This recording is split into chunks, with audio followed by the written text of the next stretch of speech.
Aujourd'hui, je vous montre le matériel que j'utilise en tant que youtubeur pour mes reportages.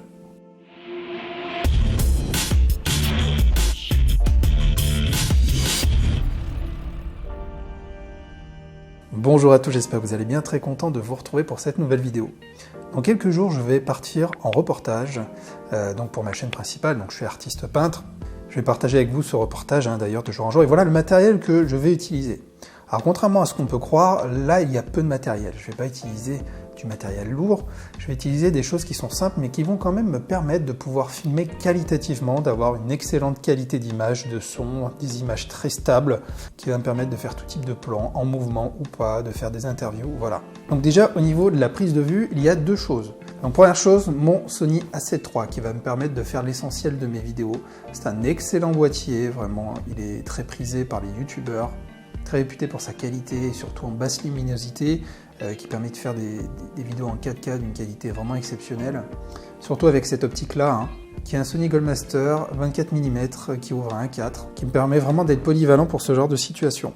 Alors, au niveau de la prise de vue, je vais aussi utiliser mon smartphone.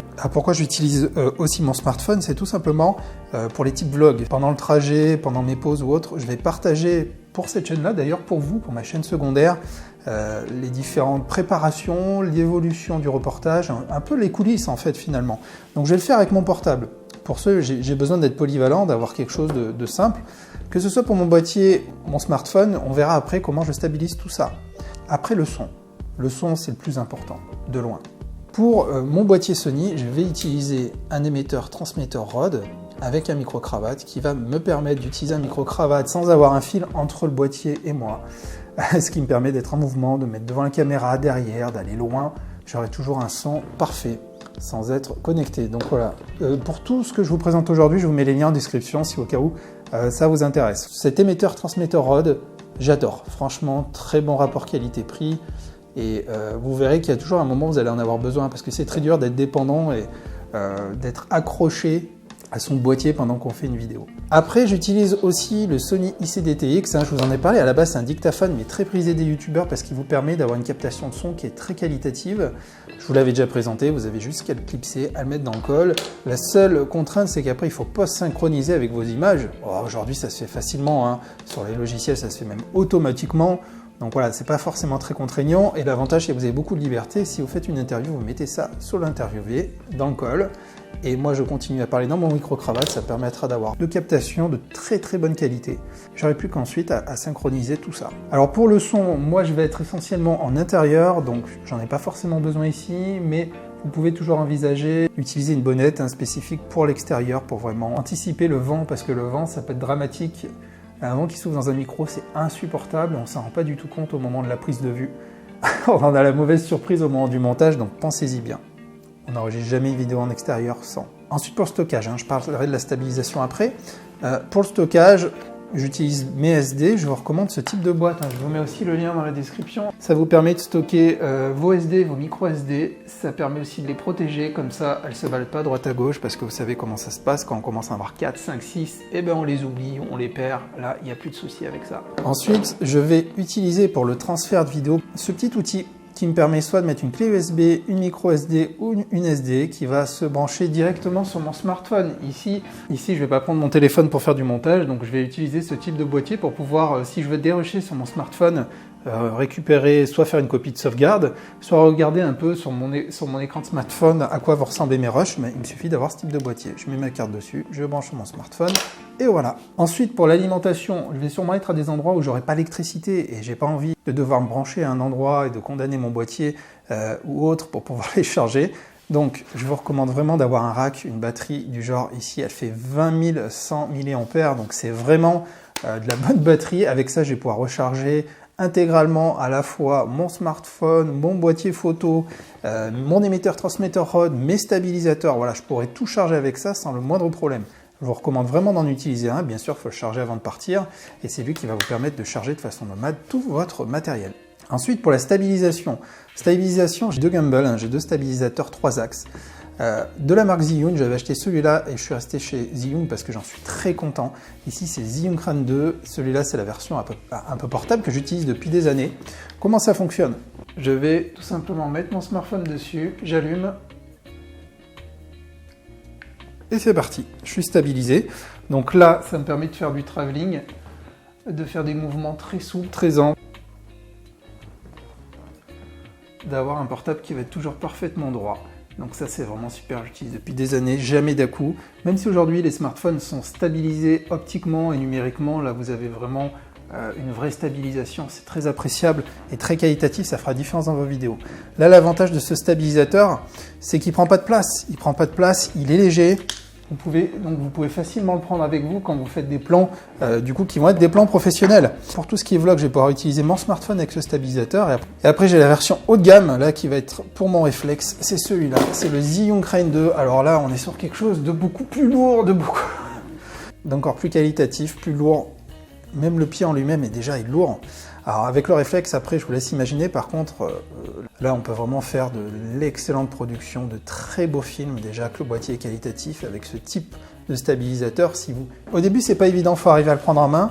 Moi j'avais un passé, j'ai utilisé assidûment le Zhiyun pour mon téléphone, donc je savais utiliser un stabilisateur, mais celui-là n'a rien à voir, c'est encore un autre monde.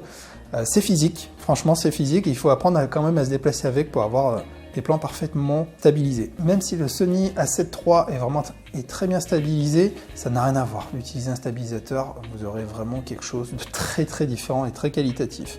Je vais vous montrer comment ça fonctionne.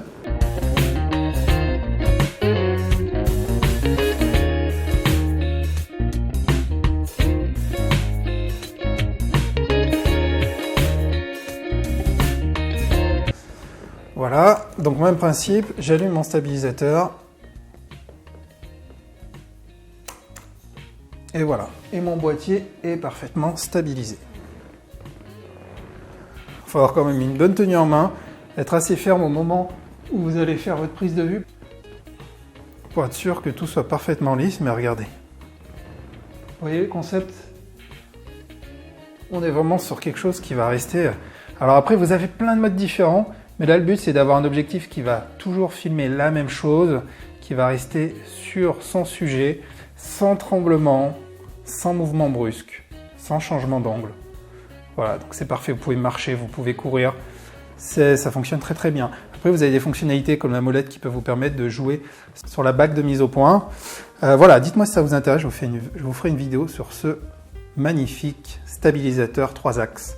Je vous ai mis aussi le lien en description.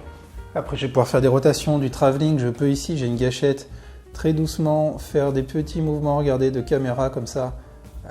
Ça paraît rien, mais ça peut vraiment tout changer dans vos productions, c'est super intéressant.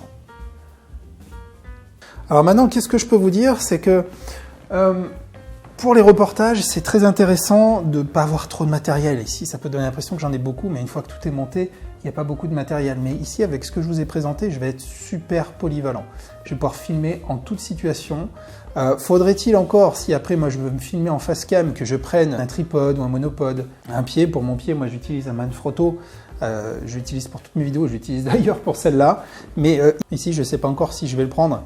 Je ne pense pas forcément me filmer moi en face. Je vais peut-être parler et poser des questions si je fais une interview, mais je vais filmer que l'interviewé. Et pour tout ce qui est visite d'atelier, visite de machine, bah voilà, j'ai tout ce qu'il faut, j'ai mon stabilisateur.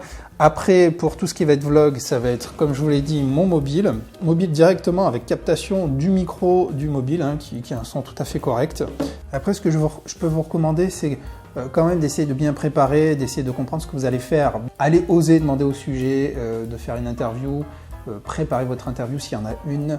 C'est bien d'être authentique, mais c'est bien de préparer un minimum de choses, de bien regarder le programme de la journée pour pouvoir imaginer ce que vous allez faire et le proposer même en amont, demander des autorisations. S'il y a du public sur place, vous allez devoir avoir l'autorisation du public, l'autorisation de filmer, leur faire signer un document attestant qu'ils seront OK pour que vous les filmiez.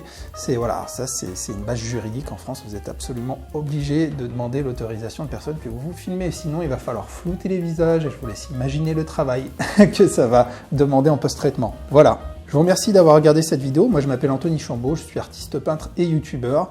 Je vis de ces deux passions. Je vous présente sur cette chaîne secondaire, le LabTube, toutes mes techniques pour performer sur YouTube, mais aussi mon matériel et toute ma vie, tout le backstage de ma vie en fait de youtubeur.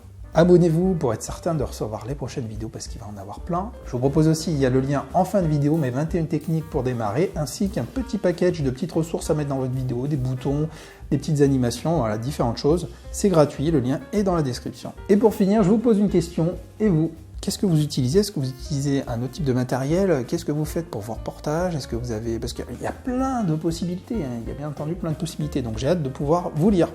Je vous dis à très bientôt mes amis, merci d'être restés jusqu'à la fin. Ciao ciao.